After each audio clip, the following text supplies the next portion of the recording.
Hello दोस्तों, तो इस वीडियो में हम देखेंगे लासा तथा मासा कैसे निकालते हैं, उनमें अंतर क्या होता है, कितने तरीके से निकाल सकते हैं, वो सब इसी वीडियो में हम देखने वाले हैं। तो सबसे पहले हम शुरुआत करेंगे लासा, यानी कि लघुत्तम समापवर्तक इसका पूरा नाम होता है।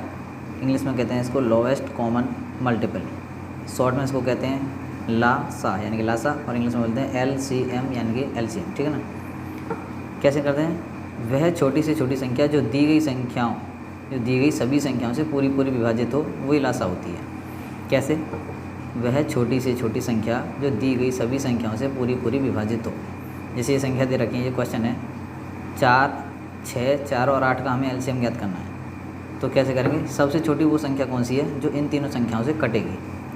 तो इसको करते कैसे हैं? तरीका होता है इसको करने का। सबसे बड़ी संख्या इसमें कौन सी है? 8। तो उस 8 को हम इस तरीके से गुणा करेंगे जो इन तीनों से कट जाए। जैसे 8 का हम करेंगे 8 दूनी 16, 8 3 24, 8 चौक 32। तो हम देखेंगे इनमें से कौन सी संख्या इससे कटेगी। 6 से 16 कट जाएगी? नहीं। 4 से 16 कट जाएगी? कट जाएगी, लेकिन 6 से नहीं कटेगी। तो वो संख्या तीनों से कटनी चाहिए। हम 24 में करेंगे 8 3 24, 6 चौक 24 और 4 सिंह 24, यानी कि 24 इसका LCM हो जाएगा। ठीक है ना। तो अब इसको करेंगे कैसे? संख्याओं को लिखते हैं 6, 4, 8। काटने का नंबर लगाते हैं इसको। सबसे पहले हम 2 से काटेंगे, तो 3 6, 2 दूनी 4, 2 चौक 8। फिर हम इसको काटेंगे 2 से, 3 कटेगा नहीं तो 3 का 3, 2 एकम 2, 4 कट जाएगा 2 बार। फिर काटेंगे इसको हम 2 से, 3 कटेगा नहीं 3, 1 का 1, 2 एकम 2। फिर काटेंगे हम इसको 3 से, क्योंकि 3 बचा है कला 1 1 1। तो इन संख्याओं का आपस में हम गुणा करेंगे। 2 दूनी 4, 4 दूनी 8, 8 3 24, यानी कि 24 लासा ऐसे आ रहा है, 24 ऐसे आ रहा था। ठीक है ना। इस तरीके से लासा करते हैं। आगे और भी हम देखने वाले हैं ठीक से। अब दूसरी बात करें हम, तो दूसरा आ जाता है हमारा मासा। पूरा नाम होता है इसका महत्तम समापवर्तक। इंग्लिश में बोलते हैं इसको हाईएस्ट कॉमन फैक्टर। ठीक है। शॉर्ट में बोल देते हैं इसको मासा, इंग्लिश में HCF। इसका क्या होता है? वह बड़ी से बड़ी संख्या जो दी गई संख्याओं को पूरी काटे, यानी कि वो सबसे बड़ी संख्या जो दी गई संख्याओं को पूरी काट दे। आगे अभी हम क्वेश्चन करेंगे, तो फिर हम उस चीज़ को देखने वाले हैं अभी। तो सबसे पहले अब इसमें एक चीज़ और होती है, मासा को हम हल करते हैं 2 तरीके से। पहला होता है गुणनखंड विधि और दूसरा होता है भाग विधि। दोनों विधि से हम अभी क्वेश्चन को करने वाले हैं। ठीक है ना।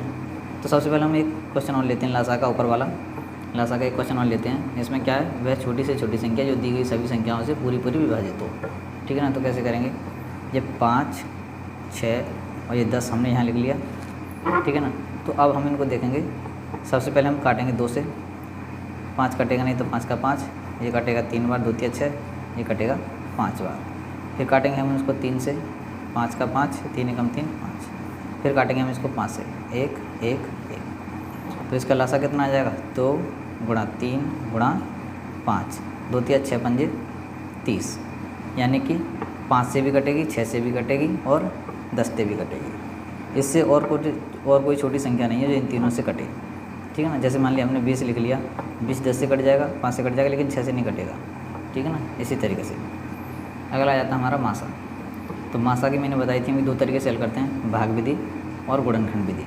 तो पहले हम देखते हैं भाग विधि से हम कैसे हल करते हैं। ठीक है ना। क्वेश्चन है 16, 24 और 32 का मासा। तो हम लिखेंगे 16 और 24 का, पहले हम करेंगे भाग विधि से। भाग विधि से करने के लिए हम क्या करते हैं? 2 संख्याएं लेते हैं पहले, बाद में तीसरी अलग लेंगे। पहले हम 16 का 24 में करेंगे। भाग विधि से करते हैं तो इस तरीके से करते हैं, 16 एकम 16, यानी कि 16 का पाठ पढ़ना, 24 से ज़्यादा नहीं आए तो 16 एकम 16 घट के हमारे कितने बचेंगे? हाँ, यहाँ हो जाएंगे 14, 14 में से 6 के तो बचे 8। ठीक है। अब 8 का हम क्या करेंगे? अब इस 16 में करेंगे। 8 का करेंगे अब इस 16 में। तो 16 में कितनी मर जाएगा? 8 दूनी 16।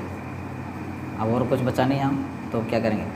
अभी मासा कितना है? 8, लेकिन अभी और क्या है? एक संख्या और बची है। तो अब इस 8 का अलग करेंगे इस 32 में। 32 संख्या अलग बची है, कितनी बार कटेगा ये? 8 चौके 32। ठीक है। तो मासा कितना आ गया हमारा? मासा आ गया हमारा फिलहाल अभी 8। ये हो गया भाग विधि से। भाग विधि से मतलब भाग वाले तरीके से। दूसरा होता है गुणनखंड विधि से मासा कैसे करते हैं? तो गुणनखंड विधि से करते हैं हम। तो गुणनखंड विधि से करने के लिए हम क्या करेंगे? तीनों संख्याओं को अलग अलग लिखेंगे। यहाँ 16 अलग लिखेंगे, 24 अलग और 32 अलग, एक पास नहीं लिखेंगे, अलग अलग लिखेंगे। तो अब इन संख्याओं को हम काटेंगे। सबसे पहले हम इसको काट दें। 2 8 16, 2 चौके 8, 2 दूनी 4, 2 एकम 2। अब इस वाली को काटेंगे हम। 2 से कटेगा 12 बार, 2 से कटा 6 बार, 2 से कटा 3 बार, 3 से कटा 1 बार। इसी तरीके से इसको भी काटेंगे। 2 से कटेगा 16 बार, 2 से कटा 8 बार, 2 से कटा 4 बार, 2 से कटा 2 बार और 2 से कटा 1 बार, यानी कि संख्याएँ कट चुकी हैं। अब हम इनका मासा कैसे निकालेंगे? हम करेंगे, हम एक संख्या देखेंगे जो इसमें तीनों में एक समान संख्या हो, वो हम लिखेंगे यहाँ। तो कैसे? इसमें 2 है, इसमें 2 है, इसमें भी 2 है, तो हमने लिख ली 2, तीनों में से एक। दोबारा में देखेंगे, इसमें 2 है, इसमें 2 है, इसमें 2 है, ठीक है, तो फिर हम दोबारा से 2 लिख लेंगे। और देखेंगे, इसमें 2 है, फिर 2 है, फिर 2 है, फिर 2 लिख लिए।